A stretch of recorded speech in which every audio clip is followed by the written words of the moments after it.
Viewers and followers, লোকে বলে তুলসী বনে বাঘে খাবে।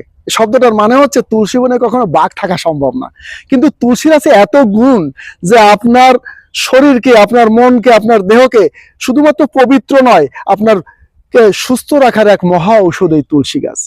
পৃথিবীতে যত গাছ আছে, যত ঔষধি গাছ আছে, তার ভিতরে সবচেয়ে শ্রেষ্ঠ গাছ হচ্ছে তুলসী গাছ। কেন শ্রেষ্ঠ বলছি জানেন? তুলসী গাছ বাতাস থেকে বেশি পরিমাণে কার্বন ডাইঅক্সাইড শুষে নিতে পারে। আমি যাই একটু অন্য জায়গায়, আপনারা সবাই তাজমহলের নাম শুনেছেন। তাজমহলকে পাশেই হচ্ছে যমুনা নদী, সেখানে আছে একটি তেল শোধনাগার। আগ্রার পৌরসভার মেয়র ঘোষণা করেছেন সকলের বাড়িতে তুলসী গাছ লাগাতে হবে।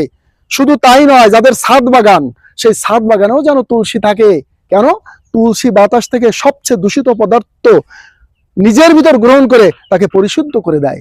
ও যেমন বাতাসকে, প্রকৃতিকে প্রসিদ্ধ করে, আপনার শরীরকেও প্রসিদ্ধ করে দেয়। কিভাবে? তুলসীর রস যদি আপনি নিয়মিত খান, আপনার শরীরে অ্যান্টিবায়োটিক অর্থাৎ শরীরকে রোগ প্রতিরোধ ক্ষমতা বাড়িয়ে দেয়।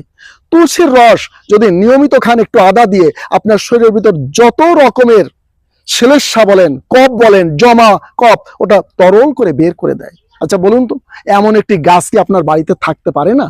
অবশ্যই লাগাবেন, কারণ এর ভেষজ গুণ অপরিসীম, যা বলে শেষ করা যায় না। কেউ জেনে বা না বুঝে ধর্মীয় অন্তরালেও এর চাষ করে, তারা না বুঝে এর গুণাগুণটা নিজের মধ্যে নিয়ে নেয়। তুলসীর পাতা, তুলসীর ফল, তুলসীর মূল, তুলসীর শরীর, সব কিছুই মানুষের শরীরের জন্য উপকার। তো আপনি খুব কাশি হয়েছে, কফ উঠছে না, আপনি কয়েকটা তুলসীর পাতা নিন, একটু কাবাক চিনি নেন, একটু আদা নিন, একটু নুন নিন, চিবিয়ে খেয়ে ফেলুন, দেখবেন আপনার কফটা তরল হয়ে বের হয়ে যাচ্ছে। তো এমন একটি গাছ আপনার জানা উচিত।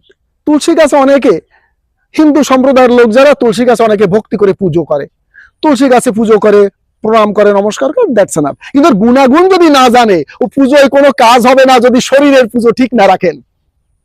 ভাই, এর গুণাগুণ জানেন, নিজে ব্যবহার করেন, সুস্থ থাকেন। ভগবান বলেন, আল্লাহ তাআলা বলেন, এটা একটা নিয়ামত আপনার কাছে হাজির করেছে, এর ব্যবহারটা সঠিকভাবে জানতে হবে। শুধু প্রণাম করলে আর ওর ধুলি মাথায় নিলে ওর পুণ্য হবে, ওর গুণাগুণ কোনো কাজ হবে না। ওকে ব্যবহার করতে হবে। নিয়মিত তুলসী ব্যবহার করুন, সুস্থ থাকুন। অ্যান্টিবায়োটিকের মতো শরীরে রোগ প্রতিরোধ ক্ষমতা আপনার বাড়িয়ে দেয়। কফ চিরতরে চলে যাবে, কোনোদিন ঠান্ডা লাগবে না। গোলমরিচের সঙ্গে তুলসী যদি আপনি ব্যবহার করতে পারেন, তো ভালো। ভিউয়ার্স এন্ড ফলোয়ার্স, এই অনেক কথা বললাম, মনে কিছু নেবেন না, কেউ মনে কষ্ট নেবেন না।